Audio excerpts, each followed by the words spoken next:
Adolf Hitler 1889-1945 आधुनिक विश्व इतिहास का सबसे कुख्यात तानाशाह था, जिसकी साम्राज्यवादी महत्वाकांक्षाओं और नस्लीय घृणा ने 20वीं सदी के सबसे विनाशकारी संघर्ष, द्वितीय विश्व युद्ध और मानवता के नाम पर कलंक होलोकॉस्ट को जन्म दिया।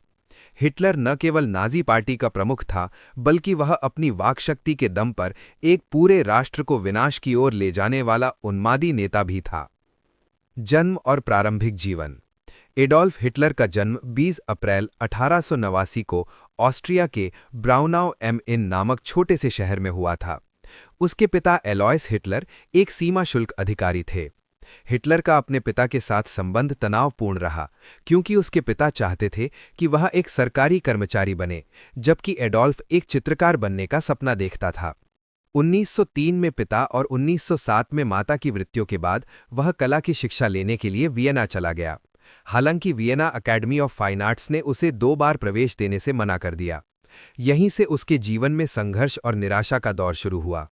वियना में बिताए गए इन सालों ने ही उसके भीतर यहूदी विरोधी यानी एंटी सेमिटिक और जर्मन राष्ट्रवाद की भावनाओं को जन्म दिया। प्रथम विश्वयुद्ध और राजनीति में प्रवेश। जब 1914 में प्रथम विश्वयुद्ध शुरू हुआ, तो हिटलर ने म्यूनिख में रहते हुए जर्मन सेना यानी बवेरियन रेजिमेंट में स्वेच्छा से भर्ती होने का फैसला किया। युद्ध के दौरान उसने एक संदेशवाहक के रूप में असाधारण बहादुरी दिखाई, जिसके लिए उसे आयरन क्रॉस से सम्मानित किया गया। 1918 में जर्मनी की हार और वर्साय की संधि की अपमानजनक शर्तों ने हिटलर को भीतर से झकझोर दिया। उसने इस हार के लिए देश के भीतर छिपे गद्दारों, मुख्य रूप से यहूदियों और वामपंथियों को दोषी माना। 1919 में वह जर्मन वर्कर्स पार्टी यानी डीएपी से जुड़ा, जो बाद में national socialist German workers party यानी एनएसडीएपी या नाजी पार्टी कहलाई। सत्ता का संघर्ष और मीन कैंप। 1921 तक हिटलर नाजी पार्टी का निर्विवाद नेता बन चुका था। 1923 में उसने तत्कालीन सरकार का तख्तापलट करने का प्रयास किया, जिसे बियर हॉल पुच के नाम से जाना जाता है। यह प्रयास विफल रहा और हिटलर को देशद्रोह के आरोप में लैंड्सबर्ग जेल भेज दिया गया।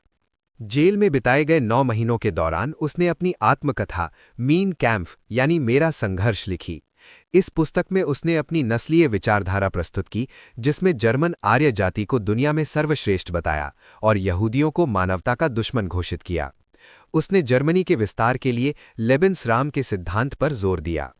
तानाशाह के रूप में उदय। 1929 की वैश्विक आर्थिक मंदी ने जर्मनी को बदहाल कर दिया। बेरोजगारी और भुखमरी के इस दौर में हिटलर ने अपने ओजस्वी भाषणों से जनता को एक नया भविष्य दिखाने का वादा किया।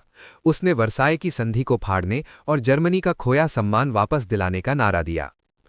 1932 नाजी पार्टी जर्मनी की सबसे बड़ी राजनीतिक शक्ति बनकर उभरी। 30 जनवरी 1933 राष्ट्रपति हिंडनबर्ग को विवश होकर हिटलर को जर्मनी का चांसलर नियुक्त किया। 1934 हिंडनबर्ग की मृत्यु के बाद हिटलर ने चांसलर और राष्ट्रपति के पदों को मिलाकर खुद को फ्यूरर यानी सर्वोच्च नेता घोषित कर दिया। इसके साथ ही जर्मनी में लोकतंत्र का अंत हो गया और थर्ड रीख यानी तीसरे साम्राज्य का युग शुरू हुआ। द्वितीय विश्वयुद्ध और होलोकॉस्ट। सत्ता में आते ही हिटलर ने गुप्त रूप से जर्मनी का सैन्यकरण शुरू कर दिया। उसने ऑस्ट्रिया और चेकोस्लोवाकिया के कुछ हिस्सों पर कब्जा कर लिया। जब 1 सितंबर 1939 को उसने पोलैंड पर आक्रमण किया, तो ब्रिटेन और फ्रांस ने युद्ध की घोषणा कर दी, जिससे द्वितीय विश्वयुद्ध की शुरुआत हुई। हिटलर के शासनकाल का सबसे काला अध्याय होलोकॉस्ट था। नाजी विचारधारा के तहत शुद्ध आर्यन समाज बनाने के लिए गैस चैम्बरों, एकाग्रता शिविरों यानी कॉन्सेंट्रेशन कैंप्स और सामूहिक हत्याओं के जरिए लगभग 6 लाख यहूदियों का व्यवस्थित रूप से नरसंहार किया गया। इसके अलावा जिप्सी, विकलांगों और युद्धबंदियों को भी मौत के घाट उतारा गया।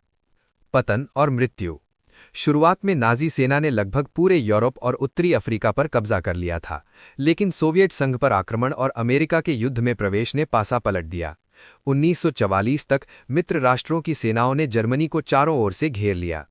अप्रैल 1945 के अंत तक सोवियत सेना बर्लिन की गलियों तक पहुंच गई।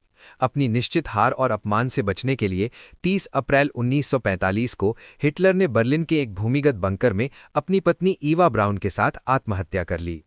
निष्कर्ष। एडोल्फ हिटलर का जीवन इतिहास के पन्नों में एक चेतावनी की तरह है।